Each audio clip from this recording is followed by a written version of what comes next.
Well, anyways, welcome to the Handyman 406. You guys haven't met my wife yet. This is Lisa. How do you do? Anyways, would like to show you a project that we've done some years back. This is a straw bale house that we had built, and the boys helped us. It was a lot of fun. It was a lot of work too, and we'd highly recommend if you lived in a drier area like we did at the time in California. We'd highly recommend this type of structure. Anyways, this was the house when it was all finished, and this is a photo of the family. And as you can see, it's got a nice appearance on the front of the house, and some shots of the inside that we're showing you here. And the floor, basically, It was dirt. it was an adobe floor that we finished. There's a shot of the old house that we There's our wanted. home. There's our home. There's an old silver stream that we lived in. There's Lisa doing some stretches.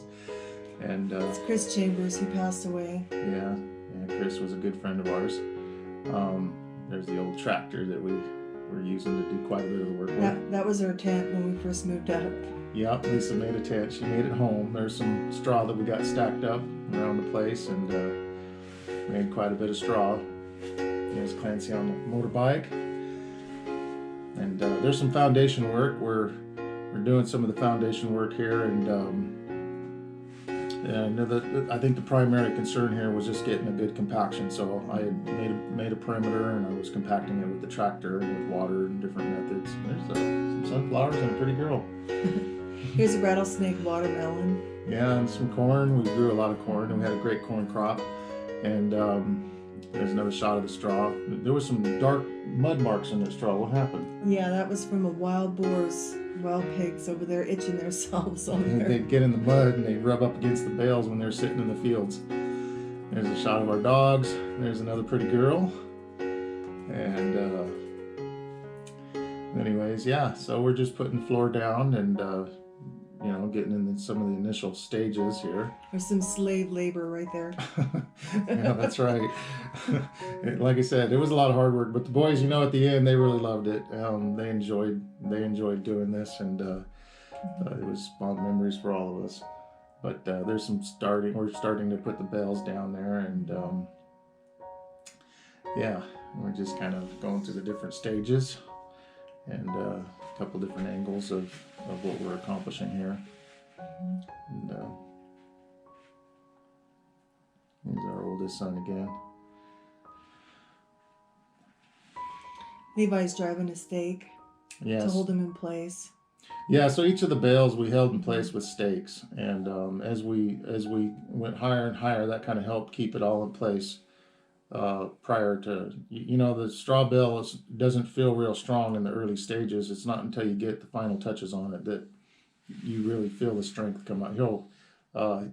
We kind of missed that part, but that's where you were sewing the bales. I sewn the bales shorter so they'll fit.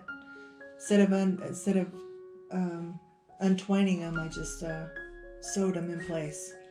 Yep. Yeah, and that's important because you come up to a window or a door, it's not going to be the exact size of a bale. Sometimes you'll have to cut the bale, and she would actually sew the bale, and then we'd cut off the section we didn't want.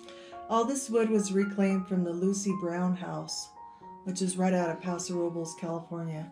And it was a monumental house up there. It was pretty famous. Yeah, it was all reclaimed lumber. It's about as green as you can go with the building project. And for California, this was quite a feat, especially with the permits and stuff. There's a wind generator of mine. You Handyman 406 viewers will love that. And if you're watching this same program, I'm gonna cut that out because. So, anyways, here's the truss. Trusses are going in, and we're just kind of getting the final touches. We've got the box beam. I made a box beam around the perimeter of the house. There's the boys up there helping me, and some different shots. And when we wound up actually insulating the attic with some more straw, didn't we? Yeah. He put a wire down, like chicken wire, and then he blew this shavings of, of straw into it. Yeah. It was just basically chopped straw, and the fan from the chipper blew it up the pipe and into the attic and you can see it there from the inside. And it made a heck of an insulation. Made a mess. Made a mess too. Well, we had hay mites that year. We as had well. hay mites, and we were itching, and we had bumps everywhere, like splinters all over in our clothes. And by the way, I couldn't wash my laundry at the laundromat. Yeah. They kicked me out. There was so much mud in our clothing. You'll see why here. This is some of the plastering we're doing. It was all hand done, and we mixed it in a mixer. The boys would mine it on the side of the hill there and put it through a sifter. We'd add straw and we'd put it in the mixing machine and we'd mix it, and then we'd apply it by hand. And that was kind of a fun stage. He's showing his muscles. Muscle man there. Some more slave labor, and yeah, that's a hard day at the end of a hard day of work. Yeah, and it was hot in California. It sure was. The wind was dry, and the dust would fly in the wind, and besides that, it was hot.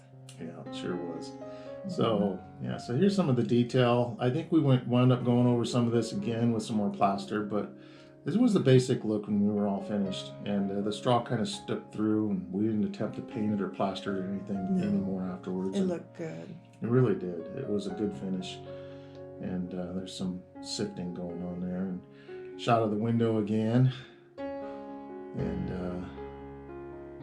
the key thing was just to get that plaster pushed up into the straw to get a good bond on there. And it was just clay. There was nothing else mixed in with it.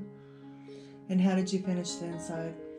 The inside we finished with mud as well, mud and straw, just like we did on the outside. But we with the addition, and we smoothed it the best we could, the mud that is, and then we put an additional several coats of drywall mud over the top of the earthen plaster, and it turned out really nice, didn't it? Look, it was awesome. Yeah, I mean, it had this organic, wavy look to it, but it was a really great look on the inside. It was. And I painted it. Yeah.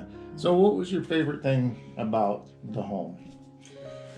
I liked the way it felt when you were inside. I liked the way it smelled. It smelled like the boot barn. I liked the window sills. They were a whole bale width, so you can actually sit on the windows or put your plants in the windows. It was really nice. You had some pillows there to you made like a little lounge there in the windowsill itself. Yeah. But I wasn't there sunbathing. I was there to get some air and put my plants. I hung my plants there, and they got all the sun they needed. So yeah. And hey, if you guys like our content, please subscribe. We'd really appreciate that. And check out our other channel if you're into home improvement. You can find us under the Carrie and Lisa, and or just plain Carrie and Lisa, huh? Yeah. And we're doing daily uploads on that channel, and we're documenting all of the construction projects that we have on a daily basis. So you're going to want to check that out if you're into that sort of thing. Thanks for viewing. Thank you very much. And bye-bye. Bye.